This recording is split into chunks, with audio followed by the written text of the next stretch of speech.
along to the Around 17 AFL preview. David Shortte and Digby Beacham with you, all courtesy of TABtouch. G'day, Diggers. Good morning, Shorty. Nice to have you with us. Let's get into the action. Friday night footy sees St Kilda doing battle with Essendon. The market here sees the Saints $1.72. Essendon $2.10. The line set at 5.5. Well, the Saints, they were dynamic last week up against the Tigers. They were indeed. That second quarter was astonishing, wasn't it? They absolutely obliterated Richmond, and if they bring that effort again tomorrow night, they should win. But I actually don't mind Essendon. I'm actually tipping a minor upset, Shorty. They were okay against Collingwood, but I think they're pretty handy inside Etihad Stadium, and their form lines are okay. So I've actually gone for a minor upset, St Kilda to be upset by Essendon. Yeah, I'm going the other way with the Saints. I liked what I saw up against Richmond last week. It was a one-way traffic. They completely dominated that game. If they front up with similar intent here, the Bombers are going to have a game on their hands, that's for sure and certain. We move on to the Saturday fixtures. Geelong doing battle with Hawthorn, $1.44 the Cats. The Hawks at $2.80.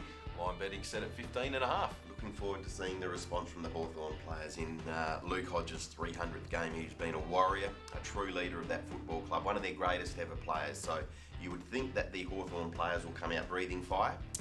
In saying that though, Geelong are travelling very, very well, and they have the midfield speed and depth, I think, to trouble Hawthorn. Geelong win by 3 or 4. Yeah, and look, Geelong almost coming off a bye last week against Brisbane. My goodness, they took that game over early doors, and really they weren't tested at any stage, so coming off relatively quiet sort of a match for them last week. They should be fit and firing for this one. I'll stick with the Cats as well. Off to Adelaide Oval. Port Adelaide doing battle with the Kangaroos. $1.14 here for the Power. North at $5.50. The line set at 36.5. Well, Port, I thought this was one of their wins of the year last week. Akira Cross in WA against West Coast. Jumped early, found a way to get back into the game, and then found plenty late. It was one of their better performances of the year, and we know that they do their best work at the Adelaide Oval. North Melbourne, on the flip side, played host to Freo last week. They went in warm favourites. Freo found a way to turn over the blue and whites. They're just going at the moment. There's not a lot for them to play for here. On the flip side, Port have got plenty to play for. This was a game for me this weekend that stood out. I think Port will cover the line. They've done it most of the year at home, as have their crosstown rivals Adelaide. The Adelaide sides at the Adelaide Oval normally cover. I'm making the bet of the weekend Port to do so here against the blue and whites. Hard to argue, Shorty. However you chop this game up, Port win and win well, and it's important for Port. This is game 1 of 5 of their last 7 at home, or certainly in South Australia. They have a showdown in there as well, but they get a real opportunity to lock away a top 4 spot, and from there anything can happen, but Port win and win comfortably. Yeah, I'm with you on that one. We move to Metricon Stadium up in the Gold Coast, where they do play host to the Pies, the Suns here, $1.85. The Suns, Magpies at $1.95, line betting set at 1.5. Tough game to assess this one, Digby. Neither of them going all that well. No, I agree. Look, and both coaches in the gun, aren't they? So the loser of this, the coach, will be asked some very hard questions. I just thought maybe with Ablett back and no Levi Greenwood, so you get that double whammy, so to speak. And we do know that Gold Coast are very competitive up there at Metricon, so I've settled on them, not by a great margin, but I just think the influence of Ablett at home with no Greenwood to tag him tips the scales in the Suns' favour. Yeah, I'll go the same way, but with no confidence at all. They've burnt me all season, the black and whites, and they may well do so again here. Not a game I'm that keen. I'll be going both ways in the tip 9 and tip 13 jackpots that are up for grabs this weekend. GWS taking on Sydney at Spotless now, as opposed to that game we just talked about at Metricon, where there's not much between the two in betting and not much to play for. This is the complete opposite. Sydney winning 8 of their last 9. The GWS Giants coming off consecutive draws, which is a phenomenal scenario in itself. $1.85 here, the Giants, $1.95 Sydney. The line set at 1.5. Just sets up as being a great clash. Beauty, an absolute beauty. I think the football world has had this one penciled in for some time, certainly since Sydney have been on their surge. I've gone for GWS at home. I know they've got some issues with their injuries, but I think they'll get back Green, Johnson and Williams. Big 3 back in. Yeah, really significant ins. And I just look at the previous form line with these two sides. GWS have held their own in the clinches against Sydney the last 3 times, and they've resulted in 3 wins. They withstood a real early burst from Sydney earlier this year, Shorty, at the SCG. I think the Swans kicked the first 4. They looked to have them, absolutely. Yeah, and they found a way. So the resilience of GWS is there. It's strong. They believe, and they're on the ladder where they are at the moment for a reason. GWS for mine. Yeah, I'm sticking with the Giants. A great game though, given what Sydney have been able to find under enormous duress after that zip 6 start of the season. They've been magnificent. It's a game I can't wait to watch. I'm going to tip the Giants, given they've won their last 3 against Sydney. They've been below their best in their last 2 draws, no doubt about it. But we're talking about a side that's walked away not losing either of those 2 games. They've still managed to get something out of them, even though they haven't been at their best, which is important. I'll stick with them, but it's going to be a great game. And again, I'm flipping it going both ways with the tip 9 and tip 13 this weekend.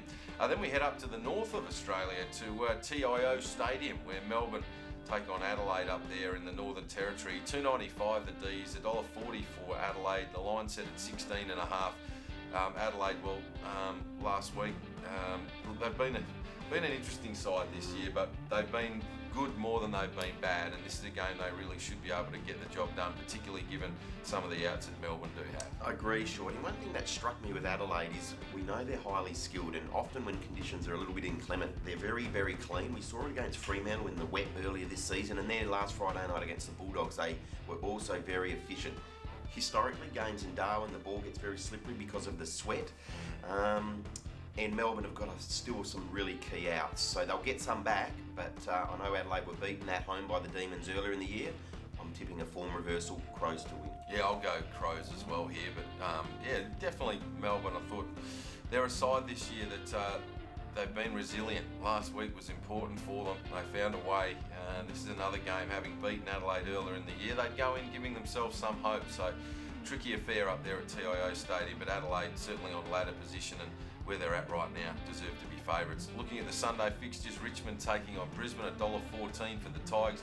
The Lions at $5.50, the line set at 37.5. If you can erase Richmond's disgraceful performance last week, this is one they should just win and win comfortably, Diggs. Their body of work's really good, isn't it, Richmond? Yes, they've copped a couple of smackings. Adelaide earlier in the season, at Adelaide Oval, and there last Saturday night at this venue. Brisbane are okay at Etihad because they can move the ball pretty quickly, but Richmond will bounce back. They're a genuine top 8, top 4 side. They win. You've just got to have the forgiveness card. Pull it out, give them that 1 week, which clearly they were nowhere near where they needed to be last week against the Saints. But prior to that, they'd been good. I'll stick with the Tigers there as well. On to the MCG, Sunday, Carlton taking on the Bulldogs, $2.50 the Blues. The Doggies, $1.53. Have they burnt the punters this year? Those favourite punters that have stuck with the Doggies at shorter odds this year, getting around with very little clothing at the moment. And the clothing that is on the back, Digby, it's not looking all that grey. It's fresh out of the St. Vinny's bin. I'm going to tip the Doggies with zero confidence. Carlton, you know what you get with them.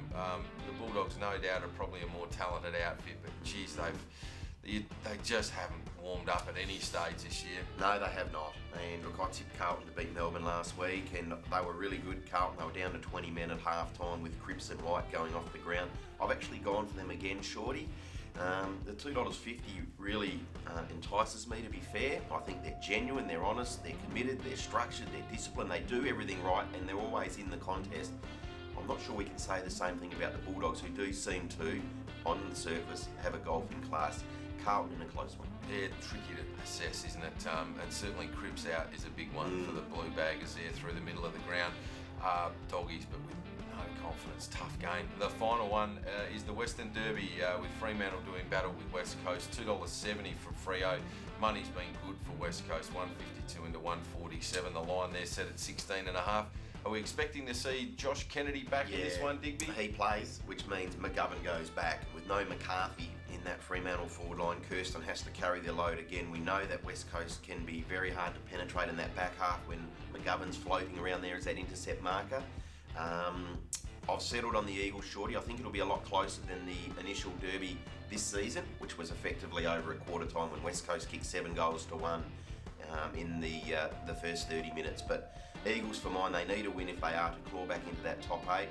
Fremantle going okay. The effort of Fife last week against North Melbourne was outstanding. That was 2015 form, wasn't it? It was Brownlow medal form, so that was great to see, but the Eagles for mine. Indeed. Of course, Nyhouse last week as well, with his 4 goals on debut. Sean Darcy, for a young fellow, 3 straight weeks now, he's really shown a bit. I think as a Freo fan, if you're realistic with where they're at, gee whiz, you'd be delighted with the form of some of their younger players over the last sort of 10 to 12 weeks. They've got an opportunity and they've made the most of them. So there's some positive signs there heading forward for the Dockers. I don't think this will be their week though. I'm with you, Diggs. I think West Coast probably just that more advanced as a list right now. Kennedy back in's massive if he is. Look, I've tipped in the last 2 Glendinning medals and he hasn't let me down at good odds, but I just think coming off a break, I can't fall into him. You would think that he's going to be a little ring rusty. It's probably the biggest stint he's had on the sidelines for quite a long period of time, so I'm just a little wary of falling into him in any novelty markets this week. You've got to, even at this top level, guys, when they have a little stint out, you've got to give them a game or two to get back to their very best. So I'll get onto that and my tip for the Glendinning middle when we get to our novelty. We'll go through those tips for this weekend.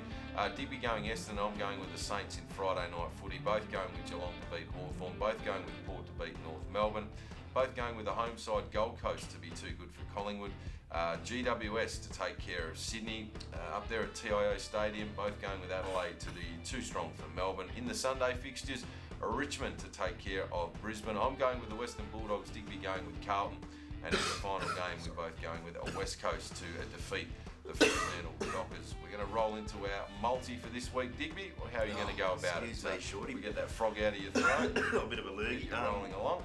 Port Adelaide, Richmond and West Coast to win. Into Carlton with a 24.5 point start at $2.65. Okay, look, I'm going to go with Port at the line. I think they'll take care of business against North Melbourne. They need to win by 37 or more. They generally get on a roll there at the Adelaide Oval and can score heavily. I'll be hoping they can do that again here. A little bit of insurance with the Giants. If they do get beaten by Sydney, I don't think it'll be by a lot. So they've got a 3-goal head start there, the plus 18.5. And I'll throw Richmond in just to win in their clash. I think they'll bounce back against Brisbane. 274 for that multi for this weekend. Let's get your novelty, Digby. I like this one. I've played the total match bands and goals, Shorty. So effectively, if you go to the total goals match bands and you work on the 0 to 20 goals, so 20 goals or less in both the GWS and Greater Western Sydney match and the Carlton and Western Bulldogs match, that's paying $15.69. So if there's 20 goals or less in both of those games, you'll get a really, really good return. Yeah, and you're expecting, we often see with Sydney quite like that lockdown style of game. The doggies aren't playing their run and stun game either this year, so it makes sense. And it's a juicy quote as well, $15.69. Look, I'm going to the Glendinning medal, and I'm going to go with a fellow by the name of Jeremy McGovern. You just mentioned that he'll be getting back into that role with Kennedy back off half-back, and I think back to the last time these two sides played, McGovern took something like 4 or 5 marks within the space of about the first 12 minutes. Every time Freo tried to go forward, he was that man taking that intercept mark. He's an absolute star at the caper.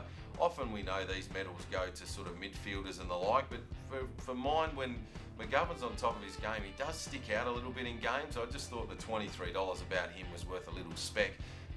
He's a guy that can go back there and really just marshal the troops, and he reads the play so very well, like very few other blokes in the AFL right now. So I'm just going to have a little spec at him at the $23, Digby. Yeah, I like it. He's just a pure footballer, isn't he? And he reads the game so well, so you suspect he's going to be involved. Good old-fashioned footballer. We love them. Now, punters, don't forget this weekend we've got massive jackpots with 2 consecutive weeks throwing up a draw.